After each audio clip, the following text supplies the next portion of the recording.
کونړ کې د خوړو او درملو د کنټرول ګډ کمیسیون په روان 1403 کال کې شاوخوا 1.30 ټنه بې کیفیته او تاریخ تیر درمل، غذایي توکي او غیر الکولي مشروبات د اسداباد ښار سربیره په ځینو ولسوالیو کې له هټیو راټول او له منځه وړي.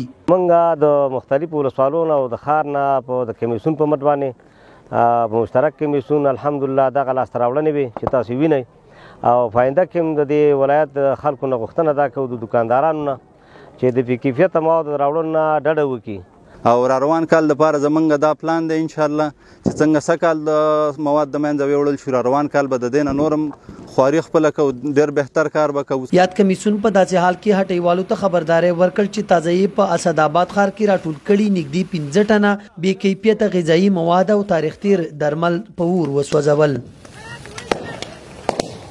په ورته مهال د چاپیریال ساتنې کارشناسان او روغتیا پالان بیا تاریخ تیر درمل او بې کیفیته خواړه زیانمنونکي بولي.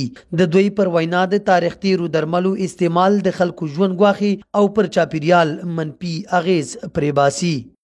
درمل او غذایي توکي د دکاندارانو د خوا استعمالیږي او راوړی کیږي، د ځینې نورو تجارانو د خوا نه خلکو ته عرضه کیږي، د چاپیریال دپاره ډیر نقصان او ډیر زیان لري. و د خوراکي توکو خو واضح خبره ده چې تسمم به رامنځته کوي، هغه زهري ګرځي، توکسیک حالات به غوره کوي، مریض به خرابوي، د څوک چې خوري هغه به ناروغه کیږي، هغه به شبخانې ته راځي، هغه به مسموم کیږي.